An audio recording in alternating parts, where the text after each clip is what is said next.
For Sashita McNair, a Democratic victory was a long time coming. This is a great celebratory moment for all of us, for people of color, for people who waited hours on end. She was one of them. You've been here about 3 hours. I'm not leaving.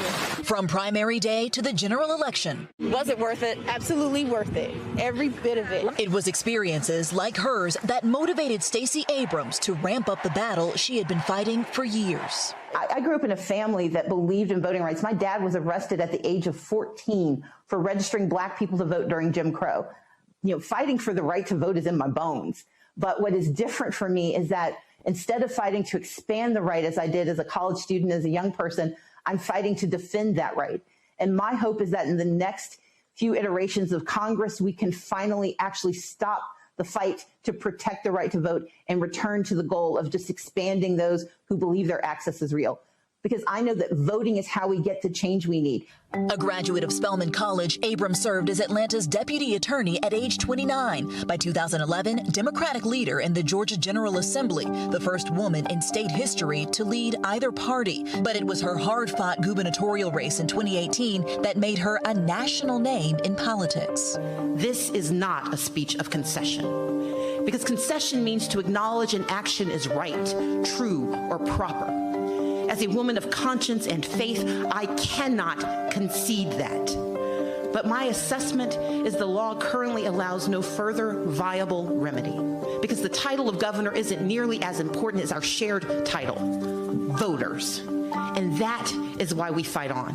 What was it about that campaign, specifically about the way that it ended, that really turned up this fire in you? The reality is, I had time.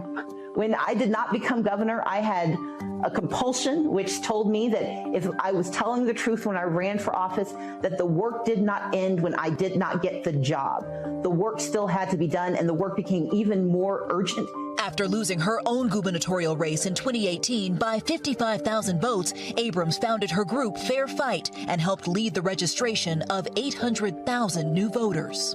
What is it about your approach that's so different? We started working on this initiative in 2010 after we lost every statewide elective office for Democrats. It wasn't enough to register voters. We had a singular focus on registration and engagement. It's like giving someone the keys to a car, but never teaching them how to drive.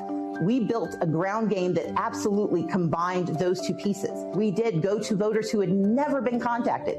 We went to communities that had never seen a politician. Many of those new voters, black voters. This year they came out in record numbers. Statewide turnout was up more than 20% from 2016. More than 200,000 extra voters in just 3 counties in metro Atlanta. And according to exit polls, an overwhelming number of black voters in the state, 88%, backed Biden. What was it about this election that had so many African-American voters turning out specifically in support of Joe Biden?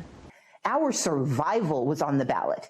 And we know that Joe Biden was the only candidate who saw us and who believed that black communities deserved real opportunity, not the postcards and the sloganeering of Trump, but real solid plans. And the racial equity plank of Joe Biden's plan resonated with communities. But this was also a question of justice.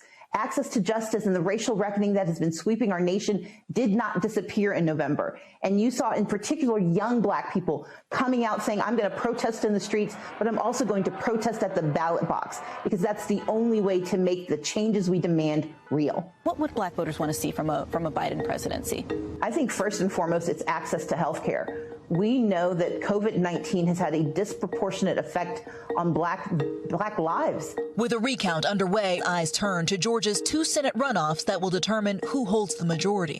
As for her own political future, I'm sure you've seen all the memes that say, you know what, Stacey Abrams can be secretary of whatever the heck she wants. So I want to ask you, what do you want? Do you have an ideal position potentially in the Biden administration? My ideal position is the person here in Georgia who helps deliver John Ossoff and Raphael Warnock to the U.S. Senate on January 5th. Abrams says she's just one piece of a collective movement for Democrats that she believes is here to stay. Hey, NBC News viewers, thanks for checking out our YouTube channel. Subscribe by clicking on that button down here and click on any of the videos over here to watch the latest interviews, show highlights, and digital exclusives. Thanks for watching.